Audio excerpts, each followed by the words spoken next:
अस्सलाम वालेकुम, मैं हूं कैसर फारूक और रानी गोट फार्म से एक बार फिर आप लोगों से मुखातिब हूं। और मेरे बैकग्राउंड में आप जो देख रहे हैं ये झाड़ी नुमा जो पौधा है, इसे जंतर भी कहा जाता है। इसे हमारी ज़ुबान में यहाँ पर लोकली जो है वो डिस्ट्रिक्ट मंडी बौद्ध में जो ज़मींदार तबका है वो झिज्जन के नाम से भी इसको जो है वो पहचानते हैं।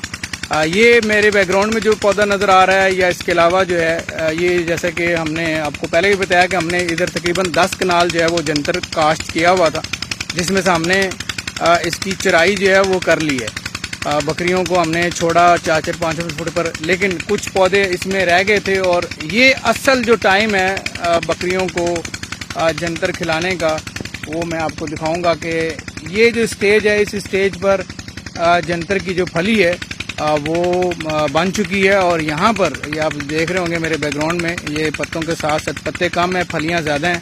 तो ये जो फली है ये दरअसल जो है वो असल ताकतवर खुराक है, जिसको आप आम ज़ुबान में इसको मैं कहूँ तो फुल ऑफ प्रोटीन है। और इसके बारे में कहा यह जाता है कि अगर ये जिस तरह का ये पौधा है, अगर 2 पौधे एक दिन में एक बड़ी बकरी को खिला दी जाए तो उसकी जो न्यूट्रिशन वैल्यू है वो पूरी हो जाती है। दूध अच्छा देगी बकरी और उसकी सेहत अच्छी होगी। इसकी एग्जैक्ट मैं आपको कंडीशन दिखाता हूँ। और ये आप देखें यहाँ पर ये फली है सर, ठीक है, ये फली है। इसमें पहले फूल लगते हैं, उसके बाद ये फलियाँ लग जाती हैं। और इस तरह आप इसको अपनी बकरियों को कुतर के भी दे सकते हैं। और अगर आप इसको ऊपर वाला जो हिस्सा है, जैसे कि ये देखें, मैंने यहाँ से इसको जो है वो तोड़ लिया है। और आज ही मैंने अपने बंदे को मैंने बताया कि यार इसको आज जो है जितने पौधे हैं हमारे पास, आज इसको मुकम्मल तौर पर जो है वो इसकी कटाई कर लो, ताकि हम इसको इसका भरपूर जो है वो इसका फ़ायदा जो है वो उठा सकें। तो आप लोगों को दिखाने का मकसद ये था कि जब कभी मैं आप लोगों को और पौधे भी दिखाता हूँ, जब कभी आप जो है वो जंतर काश्त करें तो एक कटाई लेने के बाद उसको आप छोड़ दें और इसको फूल और कली और फल तक जो है उसको पहुँचने दें।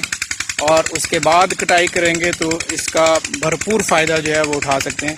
इसके बाद हमने इसी ज़मीन पर लूसन काश्त करना है। तो उसके बारे में मैं बताता चलूँ कि सितंबर, अक्टूबर और नवंबर, ये 3 माह होते हैं जिनमें आप जो है वो लूसन काश्त कर सकते हैं। और लूसन के अलावा आप जो है वो बरसीम काश्त कर सकते हैं। बरसीम के अलावा आप जवी, जौ, जोदर, ये सब चीज़ें आप काश्त कर सकते हैं। लेकिन चूँकि हमने बकरियां रखी हुई हैं तो हमारा जो प्लान है वो ये है कि हम लूसन काश्त करेंगे और उसके अंदर थोड़ी सी मिकदार में जो है वो धमिया का बीज जो है वो हम छटा करेंगे लूसन में ही। और थोड़ी सी मिकदार में हम जो है वो जौ का बीज जो है उसका भी छटा करेंगे, ताकि जो है वो पहली जो कटाई है वो उसमें ये तीनों चीज़ें हों, लूसन हो, धमिया हो और जौ हो। उसके बाद जो अगली कटाई होगी वो सिर्फ उसके अंदर लूसन होगी। और उसके अंदर ये भी पॉसिबिलिटी है कि उसके अंदर भी जो है वो जो दूसरी कटाई होती है जौ की, वो भी हो सकती है। तो वो भी मेरी कोशिश है। तो उसके लिए अब इसीलिए हमने ये ज़मीन जो है वो अब तकरीबन जो है वो अपने एंड पर है। मैं आपको दिखाऊंगा इसकी पूरी कंडीशन कि अब इसमें चराई का काम तो बहुत कम रह गया है। और इसीलिए क्योंकि हम इसको 10 दिन के बाद जो है वो हल चला देंगे, रूटावेट करेंगे। और रूटावेट करने का फ़ायदा ये होगा कि इसकी जड़ों में, ये जो जंतर है इसकी जड़ों में छोटी छोटी थैलियाँ सी होती हैं जिनके अंदर जो है वो नाइट्रोजन बेस्ड जरासीम होते हैं और वो ज़मीन में मिलकर इसकी ज़रखेज़ी बढ़ाते हैं। इसीलिए अगर आपने कोई भी फसल काश्त करनी हो और उससे पहले अगर आप ये जंतर का छट्टा दें और जंतर को रूटावेट कर दें 4-4, 5-5 फुट की हालत में, क्योंकि हमने तो चराई करवानी थी इसलिए हम तो रूटावेट नहीं कर पाए उस पोजीशन में। अब जो है वो ये जो डंडियाँ हैं और ये इसके असल जो ज़मीन की ज़रखेज़ी के लिए जो असल चीज़ है वो इसके जड़ों में लगने वाली नाइट्रोजन बेस्ड जो चीज़ें थैलियाँ होती हैं वो इसकी ज़रखेज़ी को बढ़ाती हैं। वो आने वाली कोई भी फसल को जो है वो मदद देती हैं। इसलिए हमारा वो भी काम होगा और इसके बाद एक और प्लान जो किया हुआ है मैंने, ये शेयर करने का मकसद ये है ताकि आप दोस्त जो काम कर रहे हैं वो कुछ ना कुछ बेनिफिट, कुछ मैं आप लोगों से सीखता हूँ, कुछ हमारी प्रैक्टिस होती है, वो उससे भी आप लोग कुछ सीख सकते हैं। हमने जो बकरियां जो हैं हमारे पास, उसकी जो मेंगने निकलती हैं वो भी किसी मौके पर मैं उसके बारे में भी प्रोग्राम करूँगा। वो मेंगने हमने इकट्ठी की हुई हैं, वो तकरीबन बहुत ज़्यादा तो नहीं है, लेकिन वो फिर भी एक छोटी ट्राली मेंगनों की जो है वो बन जाएगी।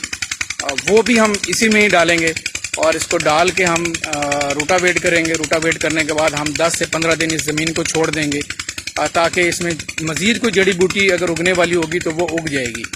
रोटावेट और हल चलाने के बाद होगा ये कि ज़मीन के अंदर जो वतर की जो कंडीशन होती है उसमें से जो जड़ी बूटियाँ होती हैं वो सारी उग जाती हैं।